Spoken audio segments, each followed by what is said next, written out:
ትዝታ የእጇ ብታገኝም ግን እኔ ጽናትን የምር የጽናት ፈተና እንደበዛ ነው እኔ አሁንም በአሁኑ ሰዓት ያሳሰበኝ ማለት ነው። እውነት ለመናገር ጽናት እንትን ማለች ትዝታ ራሱ የሞተች አይመስለኝም። እኔ በደንብ ወይ ጭንቅላቷን እንትን ካልተባለች የምትሞት አይመስለኝም። ምክንያቱም እንደዚህ አይነት ሰው በቀላሉ አይሞትም። የእውነት ሞታለች ወይ የሚለውን የጥያቄ ምልክት ይቀመጥልኝና እንዳው ስለተቋረጠ ነው እንጂ ያኔ ተሰብስበው ስልኳ ሲጠራ ምናምን እኔ የምትነሳ ይመስለኛል። ወይም ደግሞ ፍቅሩ በሽጉጥ ያላት ያው ወይ ስቷት ይመስለኛል። እንዴት ነው ምንም ነገር ደምም ነገር የለም እንትኗ ላይ ምንም ነገር የተፈጠረ ነገር የለም። እና ዝም ብላ ላሽ ብላ አልጋዋ ላይ የተኘች ይመስለኛል። እውነት ነው የምናገር እኔ ሞተች እንደዚህ ሰዎች በቀላሉ አይሞቱም እንደ እባብ ካልተቀጠቀጡ ማለት ነው። እና ጥይትና ዱላ የቱ ይሻላል እንዳትሉኝ፣ ያው ዱላ ጥይት ይሻላል፣ ግን በአንዴ እንትን ይላል። አሁን በዱላ ከሆነ በአንዴ ላይ ሞት ይችላል። በተለይ ደግሞ እንደዚህ አይነት ክፉ ሰዎች አንቺ የዚህ ምድር አትሆኝም ብሎ ነው ፍቅሩ እንግዲህ በጥይት ግን ሞታለችው የሚለውን የጥያቄ ምልክት ይሁንልኝና እንደው ጽናትን በዚህ ሰዓት የምር እስቲ አጠገቧ ያላችሁ የምትቀርቧ ካላችሁ ያው ፈተና ነው እንግዲህ በዚህ ፈተና ወጥቶ አሁን እናቷን በእርግጥ ሞታለችው የእሷ እናት እንዳያችኋት በወንበሩ ላይ ቁጭ ብላ ነው ጸጥ ያለችው።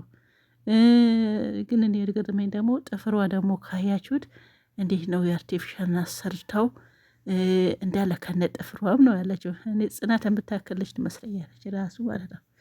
ጥፍሯም ያምራል።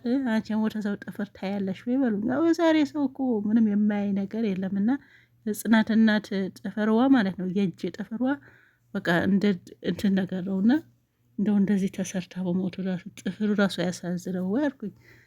ግን ሞታለች ወይ አልሞተችም? እሷ አልሞተችም፣ ግን በወንበር ቁጭ ብላለች። በወንበር የተቀመጠ ሰው እንዴት ነው የሚሞተው? ተይ እየጠራቻት እማዬ አንዴ ንቀፍኛ፣ አንዴ ሳምኛ፣ አንዴን በቃ ጠረንሽ ናፈቀኝ እኔ እናት ምናምን ያለች ጸጥ ብላለች። እጇ በዚህ ብታይ ግን እኔ ከዛ ጥፍሯን አየሁት። አሁን ከዚህ ጥፍራውን ብትሞትች ሴትዮ አሁን ግፍ አይደለም ወይ አልኩኝ። ግፍ አይደለም ወይ እንደዚህ ተሰርታ ደግሞ እንደዚህ አይነት ካራክተር የተሰራ ደግሞ ጥፍሯ መሰራቷ ነው እኔ ያሳዘነኝ። አሁን ማነሰኛ አሁን እኔ አሁን አጋጣሚ ነው ያየሁት እና እዚህ ካራክተር አሁን ጥፍር መሰራቱ ምን ይላሉ? ግን ያው ትነቃለች። በእርግጥ አልሞተችም። ሰው ሞቶ አስክሬን በኩርሲ አይ እንትን አይልም በወንበር ማለት ነው። በዚህ አጋጣሚ ምን ትዘር እንዳለች ታውቃላችሁ?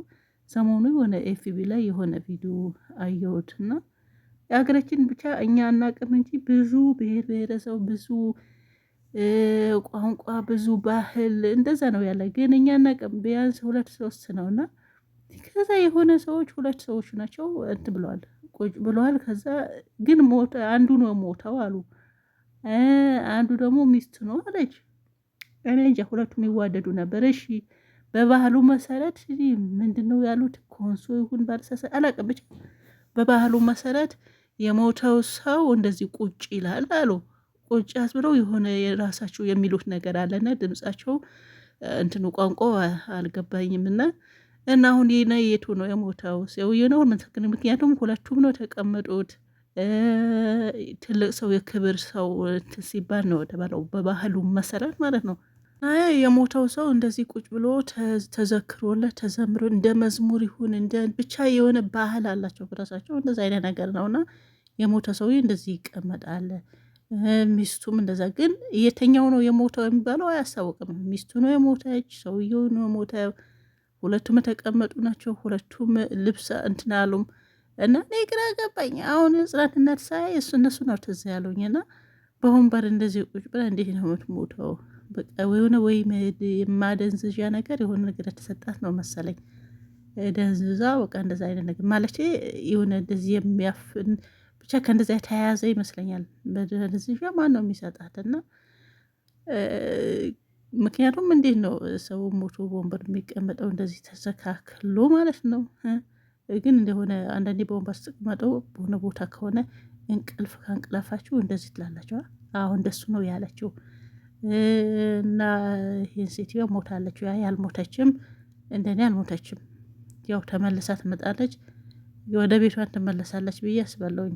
አሁን ነጽናት ሐኪም ቤት ወዛለች። ግን እሺ ፖሊሱ እስከመጣ እቺ ሴትዮዋ ማነች ትዝታ ከሞተች እንዴት ነው የሚሆነው? እኔ ደግሞ የማያሳስብ ነገር ነው እኔ የሚያሳስበኝ ማለት ነው። ምክንያቱም ሁሉም ነገር ውስብስብ ስለሆነ ጽናት አሁን በየትኛው ነው የምትወጣው? አባቷን ይሄ ነገር ሊያውቅ አትፈልግም፣ ማወቅ የለበትም ብላለች። የብሌን ጓደኛዋ አስጠንቅቃታለች። አባዬ ይሄን ማወቅ የለበትም።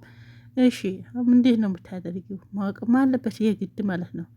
እኔ እንደው እኔ ነኝ የምነግረው ካልሆነ እኔ ብሩክን አሳዘነኝ። ያው እናቱ እንደዚህ መሆኗን ሲያቅ ከኋላውን እናቴ ማለቱን አይቀርም እና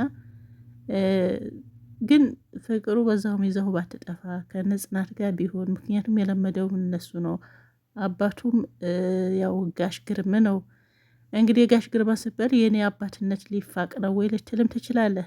እኔም ያው አንተማ አባትነት ነው፣ ግን አሁን ሁለቱም ይጎዳሉ። ልጁ አሁን ምንም ያላሰበው ሰው አባትህ ነው ሲባል ጋርግም ማነው ጋሽ ግርማ ደግሞ አባትህ አይደለም ሲባል ልጁ ላይ የሆነ እንትን ይላል ይፈጥራል። ጋሽ ግርምስ ነግረዋለች። ያው ያኔም ስትነግረው ነው እንደዚህ የሆነው ማለት ነው። ስለዚህ ይመንበት ማይመንበትም ተነግሮታል። ያንተም ደግሞ አባትነት ሊፋቅ አይገባም። ምንም ቢሆን አባት ነህ። ሰው ስለለመደው ብቻ ልጁ የዛ ስለሆነ ብቻ በዚህ አጋጣሚ ሁላችሁም ነው የምትሉት። አንድ ልጁም በጣም ነው የሚጎዳው። እንደው ደግሞ ጋሽ ግርማ አንተ ደግሞ ምንም አልተጎዳህም። ምናልባት ያው እስካሁን አባትህ ስለሆነ አባቴ ስላላለህ ሊሆን ይችላል። እኔ ደግሞ ልጄን በስሜ ሊጠራ ፈልጋለሁ ስለምትል ያም ደግሞ አንድ ነው። አንድ ልጅ በአባቱ ስም ሲጠራ ነው ደስ ይላል። ግን ከእነሱ ጋር በታረቀው አሁን አንተ በዚህ ነገር ተጠያቂ ይሆናለሁ ብለህ ልጁ ይዘኸው ሌላ ቦታ ወይ ሀገር ትወጣለህ ምናምን ነገር እንደዚህ መሆን የለበትም። ልጁ ግን የእናቱ ነገር እንዴት እንደሚያውቅ አላውቅም። እንዴት እንደገና ደግሞ ሊያስቸግራችሁ ነው እናቴን አምጡልኝ መጀመሪያ እናቴና አባቴ አንድ ላይ እንዲሆኑ እያለ ከአሁን ደግሞ እናቴን ሲል አስባችሁታል።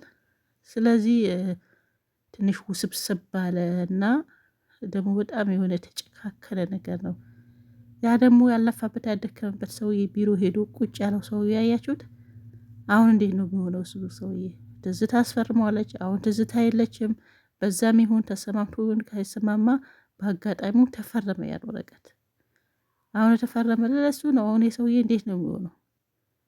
እንዴትስ ነው የእውነት ሰው እንዴት ነው ያልሰራበት ያለፋበት በሰው በነገራችን ላይ በአሁኑ ሰዓት ሰርቶ ከመብላት ይልቅ የሆነ በደላላም ይሁን በምንም በቃ የሰው ነገር ነው የሚለውና ከራስ ከሚያገኘው ያው ከራሱ ከሰርቶ ከሚያገኘው የዘረፈው እሱ ነው የሚያስደስተው። ደላላ በሉት ይሄ ኮሚሽን በሉት ብቻ ሁሉም ነገር አሁን ሰውዬ ደስታው ደስታ አይደለም። ምን ያህል አመት ለፍቶ ደክሞ አግኝቶ የተሳካለት ሰው እንደሚመስል ደስታው ወደር የለውም። እና እነዚህም ሰዎች አሉ የሰውን በር እንደዚህ የሚጎመዡ ሳይደክሙ። ኧረ ተው ተውን። እስቲ የምናየው ይሆናል። ዛሬው ይሄን ይመስላል። ትዝታ አልሞተችም ባይ ነኝ። ሰላማችሁ ይብዛ ባይ